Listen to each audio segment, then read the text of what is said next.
Welcome, I'm Tony Trongone, Superintendent, Millville Public Schools, and we would like to provide you updates on what's going on in our school. And of course, we want to provide the academic updates, but in our first session, I think it was more important to start off with thinking from the parent's mind in regards to school safety. And so what I have for us, what I have with us today is our guest, our security chief of Millville Public Schools, Mr. Scott Parvin. How you doing, Scott? Well, and welcome. Thank you. So I'm going to have some questions for you, and there's going to be 4 topics. The first topic will be on armed guards. The second will be on our cameras that we have put in the school district. Then panic alarms, and then our work with the Department of Education and the Office of School Preparedness. So let's go with topic 1, Scott. So armed guards, it was a hot topic after Uvalde. It's been a hot topic for the past couple of years in education. Our board, after many sessions of deliberating whether they could go this route or not, decided they wanted 1 guard in each building, and so then you were charged with the task of facilitating that. So I think what our folks at home need to know a little bit more about what that looks like.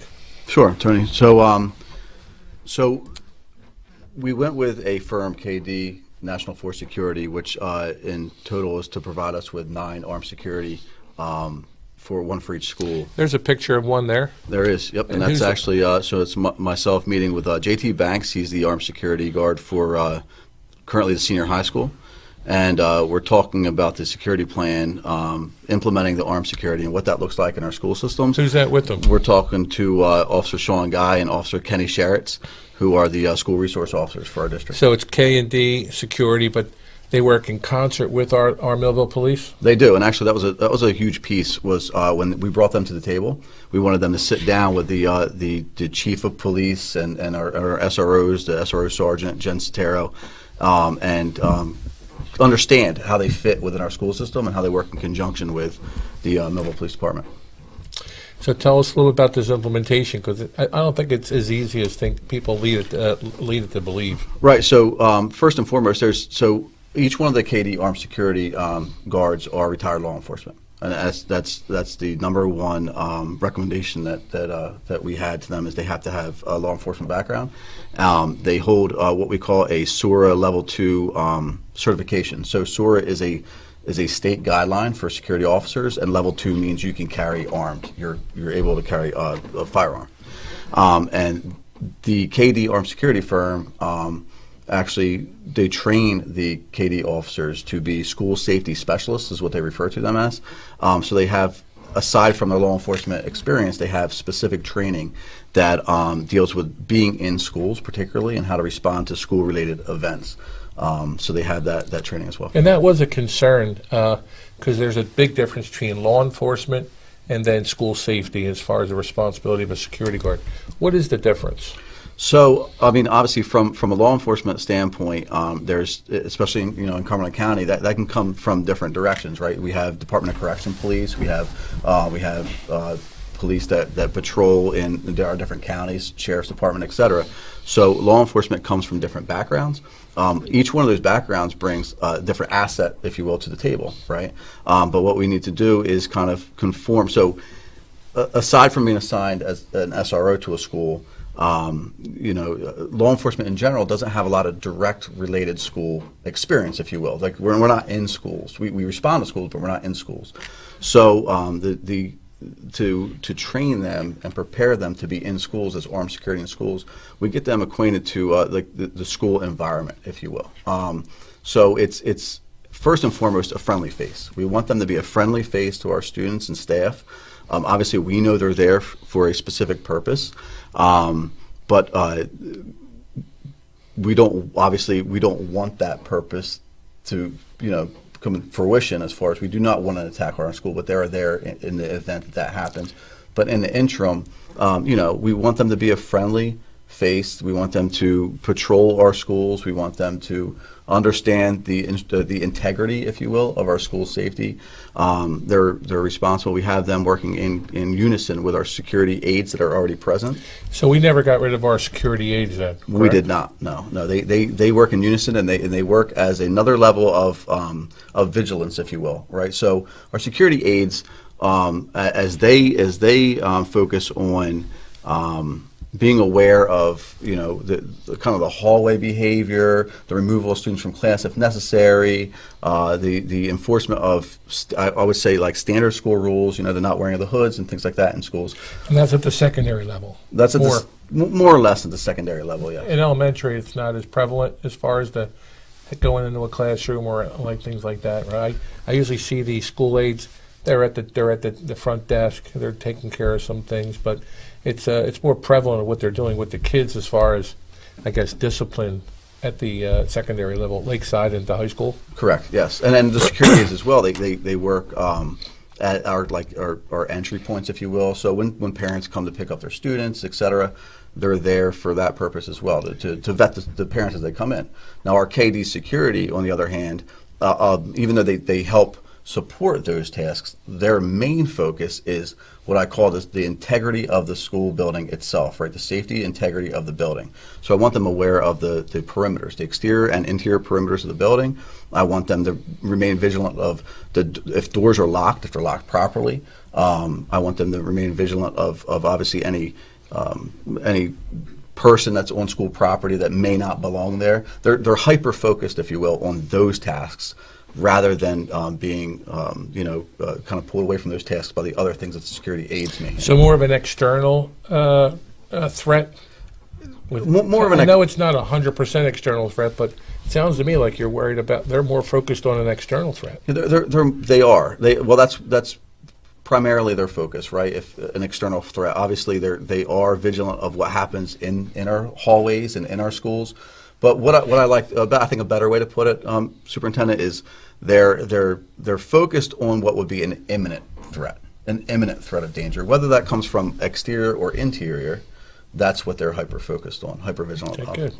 Well, and you're going to be back. I was going to say at the end of the show that you're going to be back again, because there's more than just these topics we're covering. So I'll look forward for an update on the armed guards, how we're doing with that. I'm going to change over now to. Believe it or not, I mean, I've been in a few school districts in my time, and we're a dearth of cameras in schools, and so that's been a huge project. Larry Mulford started that last year, and now you're taking over, and it's a huge lift as far as making sure all the technology works, it's integrated. It's not as simple as people think to put a camera system in. So tell us a little bit about our camera system. Right. So what you see here is basically a screen capture of just a stock photo, if you will, of the system that we use. So the way that we're able to first and foremost, let me digress slightly. So our school systems had some cameras installed before I took over. They had some exterior cameras, if you will, some parking lot cameras and things of that nature. But we recently had cameras installed in every single one of our schools in our district. So all 9 schools in our district now have security cameras, both interior and exterior. They're in the hallways and in intersections, things of that nature. And in conjunction, so this kind of goes hand in hand with our KD armed security. They've become a proactive approach to the way we view security throughout the day. So they're not a reactive approach. They're not something that, let's see what happens, let's go back and look. Although they are used for that purpose, we look at them more now as a proactive approach. We have cameras in every one of our schools. We can view them in real time. We can essentially take one set of eyes, one security aides or security officer set of eyes, and then kind of have that one person view every egress and access point in an entire school. So it's become a valuable tool in our daily safety. And this is a part of the camera system is our security room at Culver, our central office, in regards to what you're able to see. So that's another whole lift. Can you explain the cameras from the district level? Sure. I think there's been some district employees that have stepped in our office and have been wowed, if you will, by actually what we can see. So we have, so my assistant chief, James Groen, and I have large screen televisions, essentially, and to view all the cameras in all the schools, and they tour through each school throughout the day, so we can actually look up and keep an eye on what's happening within our schools. So on top of the security aides and administrative staff that are assigned to each school, we are, and you are as well, an additional set of eyes where we can view those cameras and call in or radio into our schools. And principals too? Principals as well, right? So, Excuse me. So although the principals and vice principals do have access, they may not be watching them real time. Our security staff is watching them real time proactively, but they all have access to then go back and look at them, as a reactive approach as well, to go back and review footage if something's happened and they want to find out exactly what's happened and where. And there is a difference, because we had analog, which is the older type of cameras. These are digital. Explain to folks at home what's the difference for you having digital as opposed to the old analog. Yeah, so I don't want to talk too out of turn and talk over my head a little bit with this, but essentially the digital has allowed us to, first of all, the quality of the cameras are phenomenal, right? So we can see at night, as well as during the day. We can go back and look at footage in the evening. If let's say, for instance, our custodial staff gets to school during the day and sees damage to a playground equipment or whatever. Again, these cameras are multifaceted in the uses, right? So we can go back and review that footage throughout the night. The digital cameras have given us very clear footage to determine if there's been criminal mischief, if you will, on our properties. The second piece of that is it allows us to view our cameras remotely, which is a huge factor.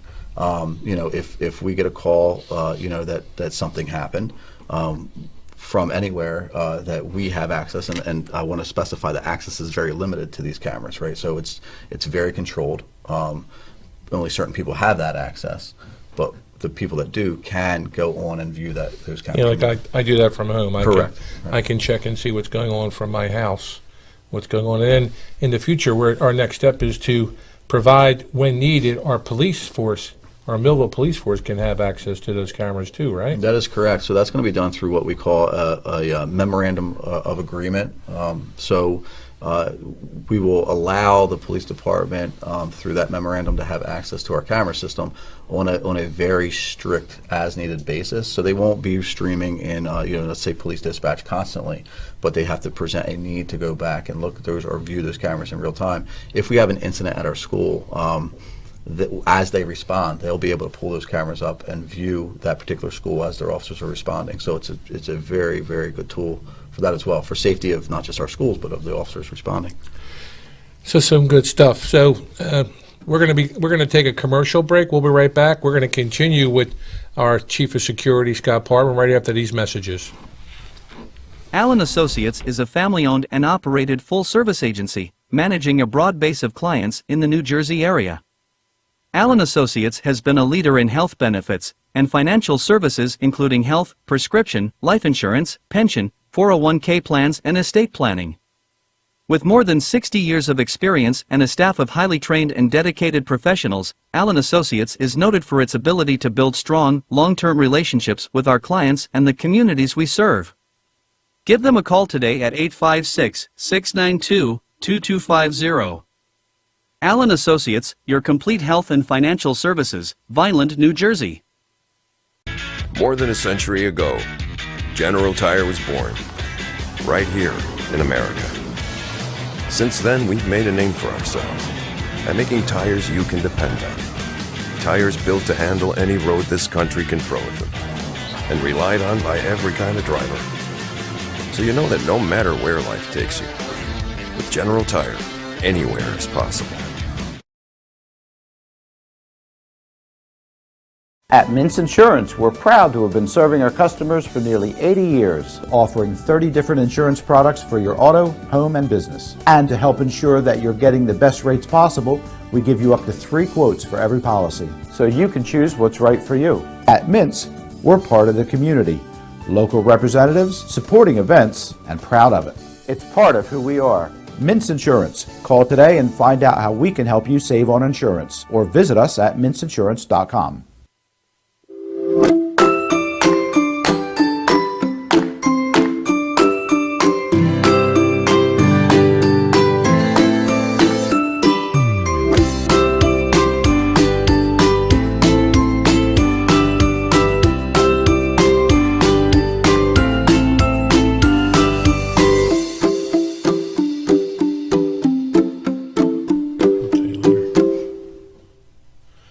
Welcome back to Millville Public Schools Update. I'm Tony Trongone and Superintendent with our guest, Chief of Security Scott Parvin, and great stuff so far.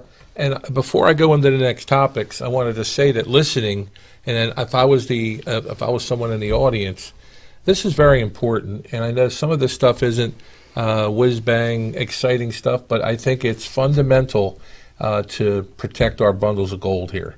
I think if I'm a parent, I have grandkids now in school, what are we doing to make sure that we protect our kids? And that's why this is the first topic we're starting out of the gate with, to say this is our number one priority, school safety.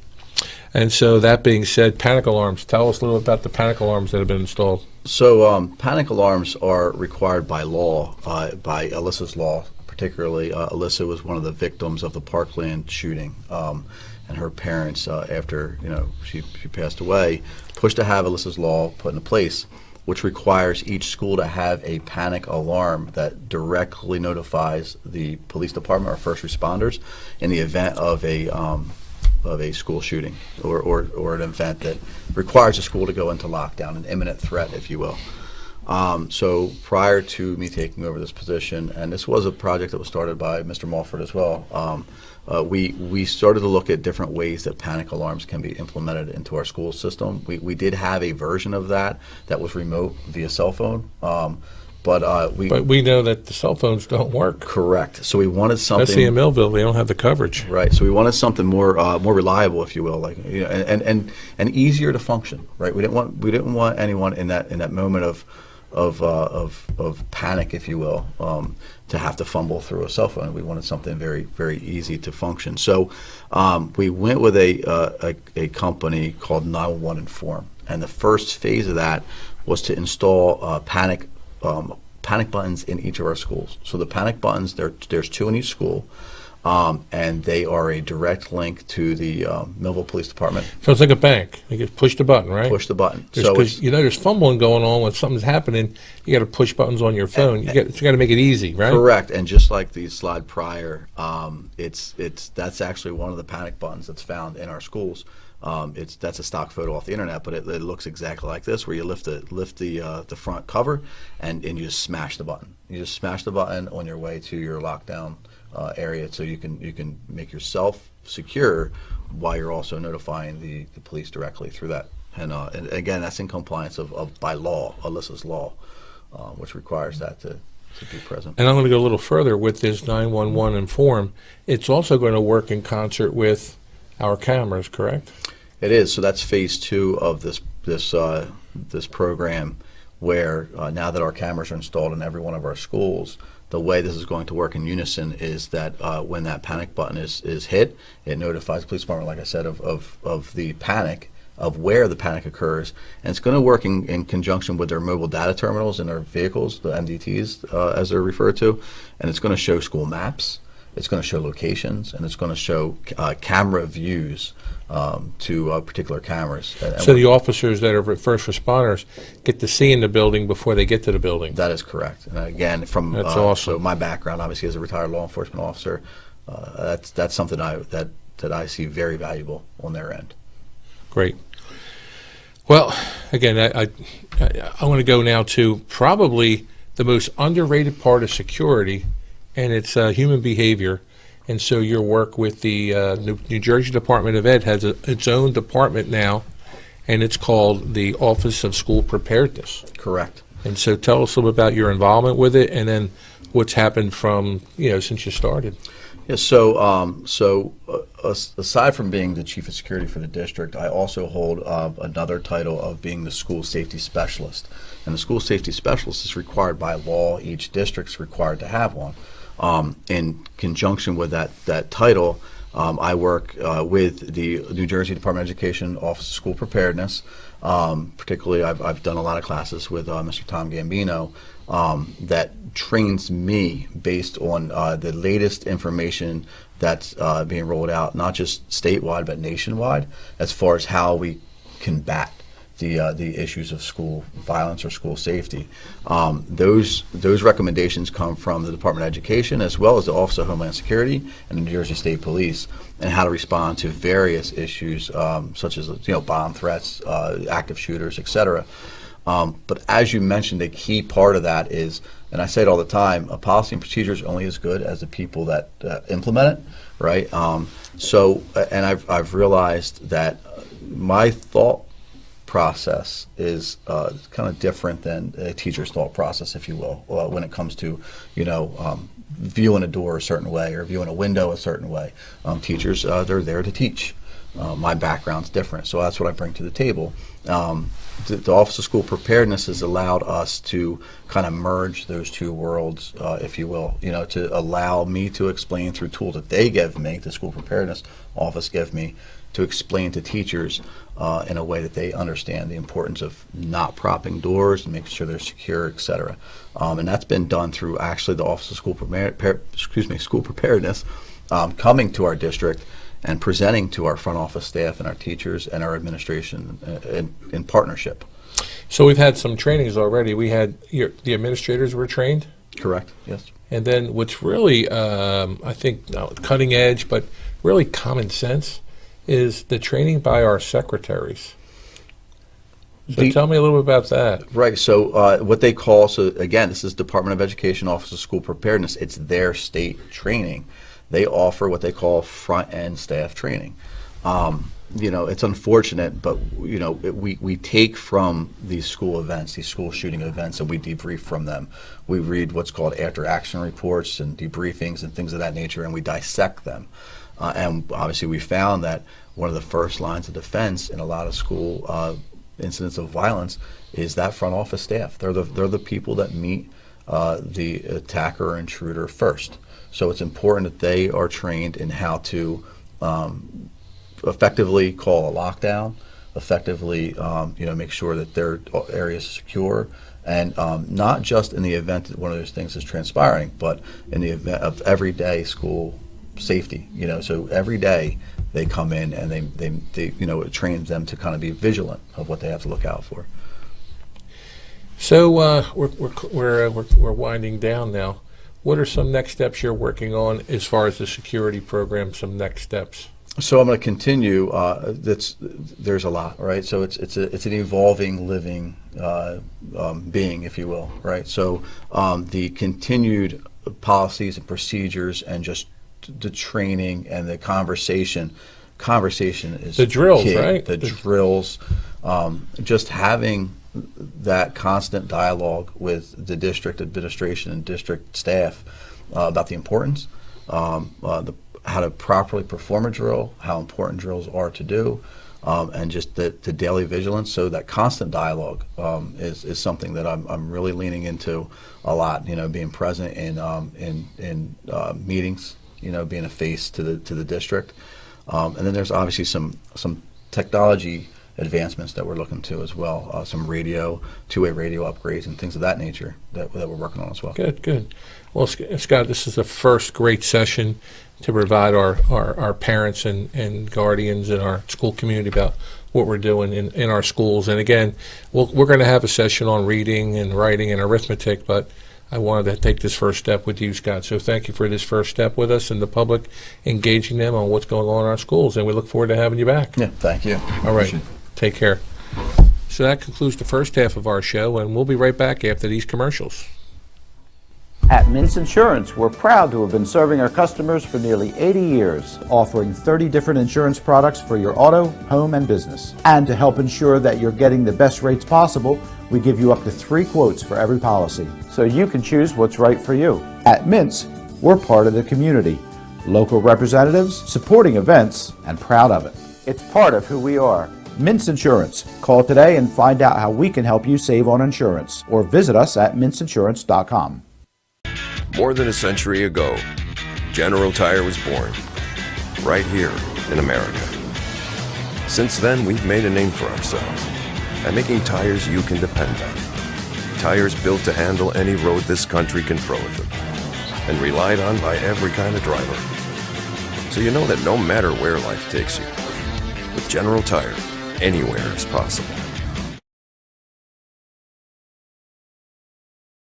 Allen Associates is a family-owned and operated full-service agency, managing a broad base of clients in the New Jersey area. Allen Associates has been a leader in health benefits, and financial services including health, prescription, life insurance, pension, 401k plans, and estate planning.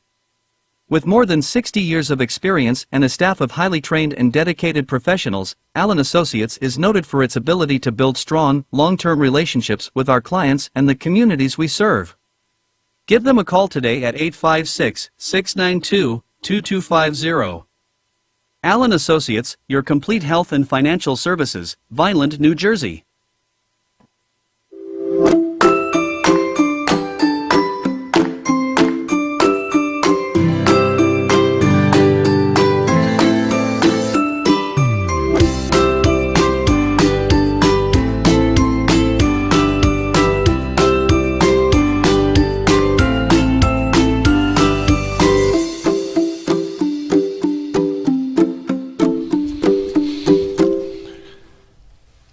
Welcome back to our Millville Public Schools update. I'm Tony Trongone, Superintendent of Public Schools, and my next guest is our Business Administrator, Mr. Richard Davidson, a former, you went to Rick Avenue?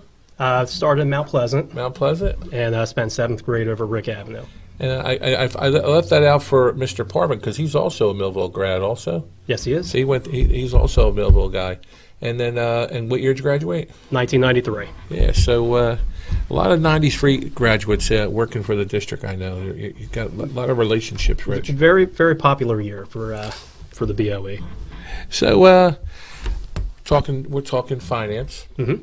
And again, it's not reading, writing, or arithmetic, but Joe taxpayer wants to know, where's our money going? Right? And then you got this federal money. Where is that going? And then what are our efforts in trying to get grants? So we take the burden off of the local taxpayer.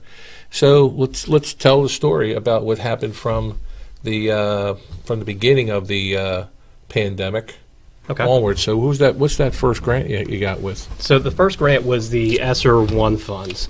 So that was about $1.7 million. I guess we got the New Jersey Pandemic Relief Fund. We'll segue to that. That was $392,000, and we used those funds. We were able to purchase laptops for the high school.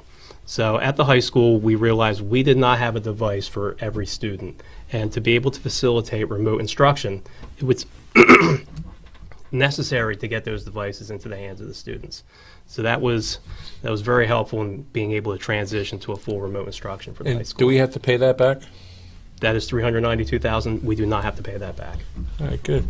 And so now, what followed that then? Because that was the summer of 2020, right? That was the summer of 2020. That was followed by the ESSER 1 funds.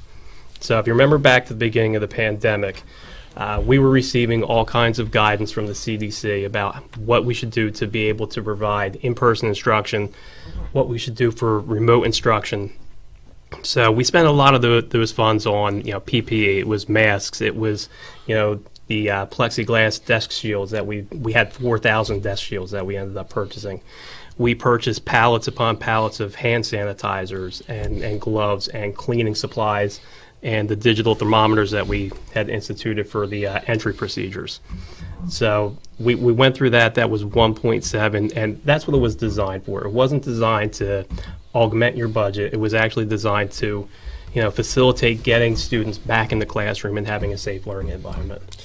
And one thing I did notice, we weren't ready to go one-to-one. So we talked about the Pandemic Relief Fund, putting some money towards that for computers. And then the first round of federal funding, you also bought more computers then. So we went for Chromebooks for our elementary, because if you remember in the beginning of the pandemic, that a lot of students were bringing home packets of work. So we were able to transition through these funds to get Chromebooks into the hands of the younger elementary students as well. Good. There was more to it than that. I think that when you look back, Rich, because I was with you then, it was my first couple months in the district, we forget how precarious it was in regard to what we needed to do, I guess what we're allowed to do. I think I wanted to be open, but yet, there are certain parameters placed on schools. Mm-hmm. But we had to get ready and allay people's fears about and making sure it is a safe environment.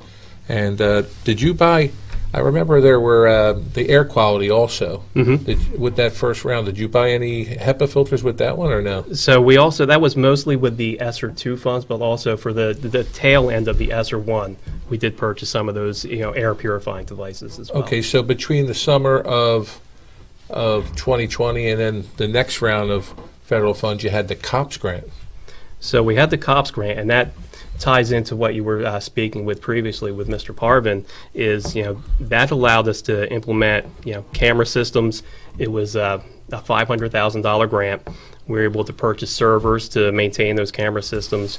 We were able to purchase radio repeaters, radio amplifiers, and radio connectivity boxes. So that way, all our radios in district are able to communicate throughout the district.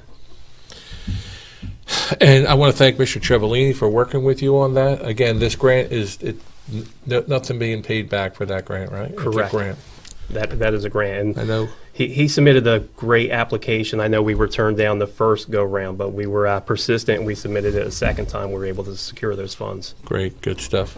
And then the winter of 2020, right before the end of right at the calendar year, we were blessed with some more federal money. So that was the ESSER 2 funds. They were right around $7 million. So when we received the ESSER 1, we had no idea that the second round was coming. So for those, it was more student devices. We had to, we had a device for every student, but some of our devices were, 5 to 8 years old. They really weren't conducive to, proper remote learning. So we have to remember that we truly weren't in a one-to-one initiative at that time. We've gotten there now through the ESSER funds, and we'll be augmenting our regular general budget to maintain that in the future, but it was important getting there, and this was the first step in doing that. One of the other things we did with the ESSER 2 is we added staff to reduce class sizes, and that was a great initiative. It was twofold. One, it made it manageable for if we did have to go in and close a classroom, it would only affect 15 to 18 students. It made it easier for the teachers to address that learning loss that the students had received. And then we're hiring mental health clinicians to address any of those concerns that the students may have had through the pandemic. We're also using those funds for summer programs. So we had a great summer program. We're looking to implement that again potentially next year. So we use those funds for that. And then the big thing is, one of the things that these funds were used, it's getting back to in-person learning, tackling remote learning, and then maintaining healthy buildings.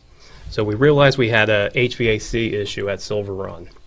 So in analyzing that and bringing in our professionals, we brought in our engineer to go through and take a look at the building.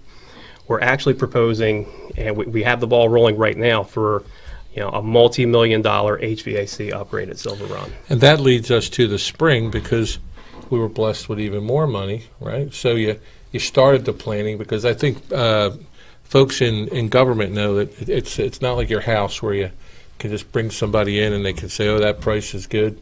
Go ahead and install it. There's a process, a bid process, but there's planning for that bid, right? You have to have an engineer.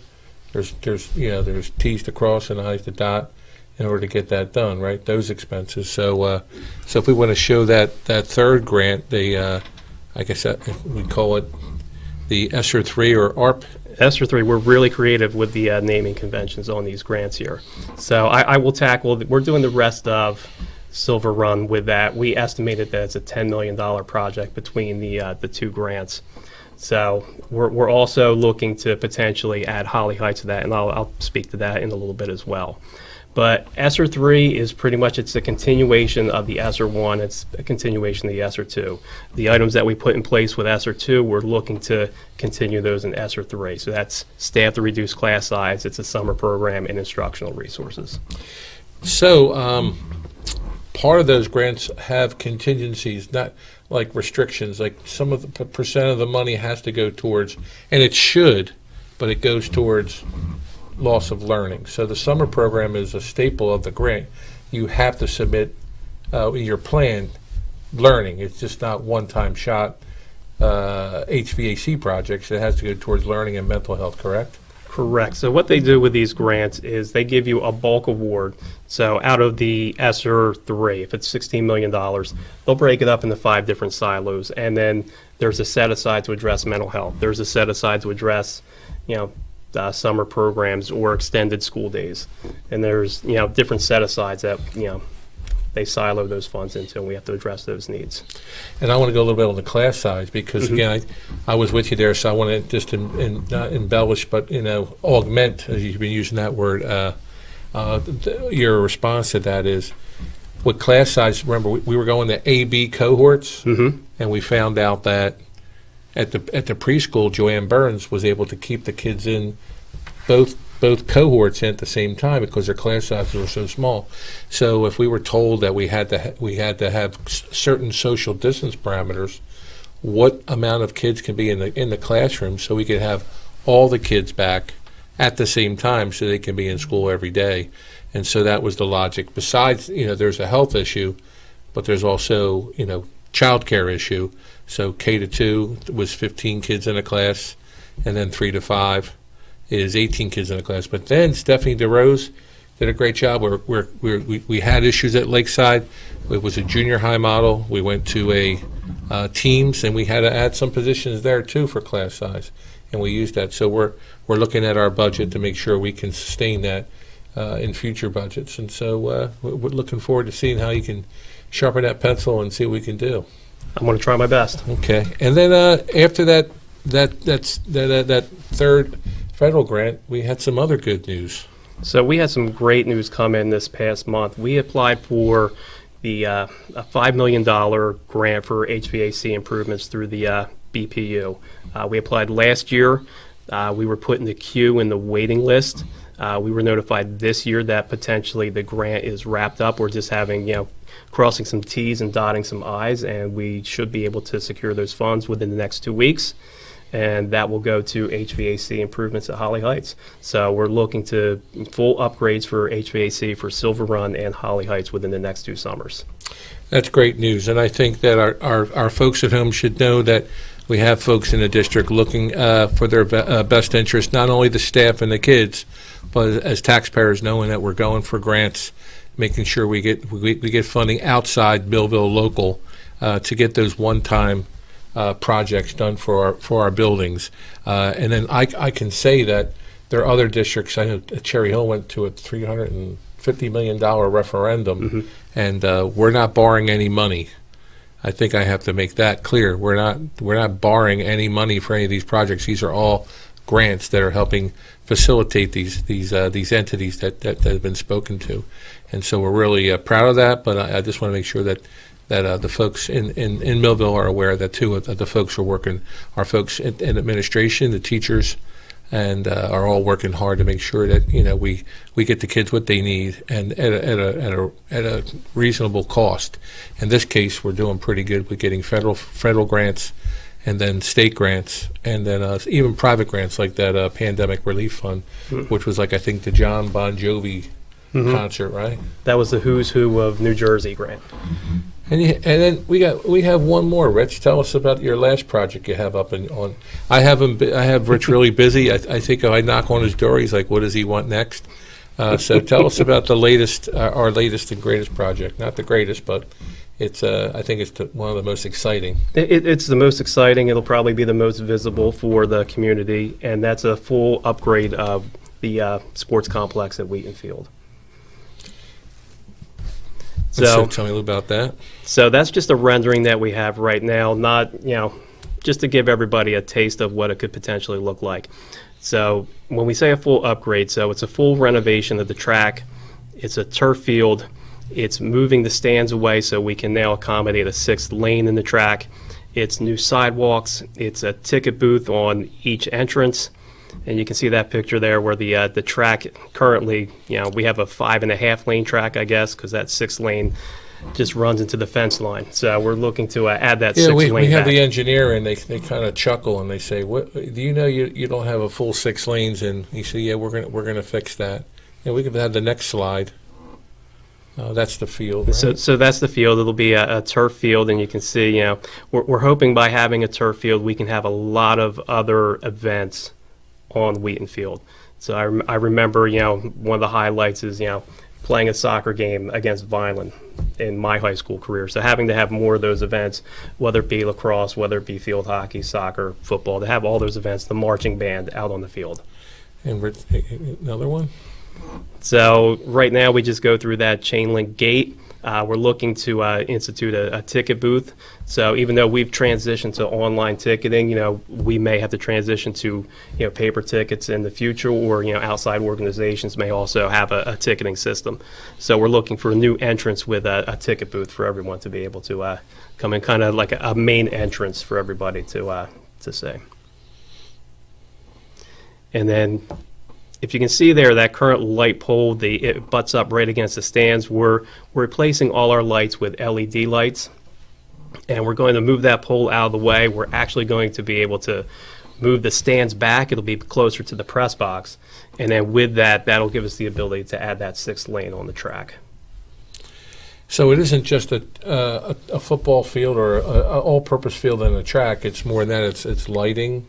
So it's lighting. It's new fencing around the perimeter of the of Wheaton Field. It's the turf field. It's the track. It's the whole process. So some excitement. When do you think this project's going to start? Do we have approval for it yet? So we have approval submitted to the DOE. We're just waiting for the official letter. We've done everything that we need to do. We have our engineer going through and doing all the renderings. We're hoping to break ground as soon as the fall athletic teams are done using Wheaton Field. And as construction projects go, it's never a given. It's always it never works out as you see fit. There's always delays. As we know, post-pandemic, there's supply chain issues. So. But that being said, what do you think about the timeline for completion? So timeline for completion, we're going to try and be as aggressive as we can be. We've had a lot of students that have gone through a lot of hardship, especially at the high school with the construction there. So if we can get this year's seniors to be able to graduate on that new stadium complex, I think that would be a great endeavor for them. So we're going to push for a June 15th completion. That's awesome, especially for our kids. Like I said, they've been like you led us into there, where it's their freshman year was that first year in the pandemic, then 2 years of off and on, and then going through the construction project. We at least own that. So kudos to you, and thank you. Well, anything else you have on the back burner as we close out? Nothing on the back burner. We're just going to be as fiscally prudent and responsible as we can be, and we'll look to see what else we can accomplish going forward. Well, budget season's coming up, right? It is. And we'll be busy. All right, you heard it from Rich Davidson, our business administrator, and I hope this was helpful. Again, at the first half of the show, you heard about security and safety, and the measures were in a continuous improvement. For our learning environment, for our kids and for our staff. It's paramount. And then the other piece is, you see what Mr. Davidson talked about, funding, how to get alternative sources of funding to help improve the facilities in our school district. And he mentioned he was trying to be fiscally prudent. That being said, we look forward to another edition of the Millville Public Schools update, and we'll have Dr. Matt Mazzoni and Mrs. Steffi DeRose talking about academic happenings in the district. And our number one thing I want to talk about my next session will be reading and all the things going on with reading. And then obviously Stephanie always has something going on, the improvement of Lakeside as far as the culture and climate there, but the academic programs and also the high school and all the great things that are happening at the high school. We really are blessed. And we look forward to providing another update to you all on the next episode of the Millville Public Schools Update. This is Tony Trongone, signing off from Rich Davidson and also Scott Parvin. Take care, and as always, go Bolts. This has been a QBC television production, in association with our partners and sponsors. QBC broadcasts on Comcast Cable Channel 22, and live streams its programming on Facebook and YouTube. All rights reserved by Quinn Media and QBC, programming that serves the South Jersey market.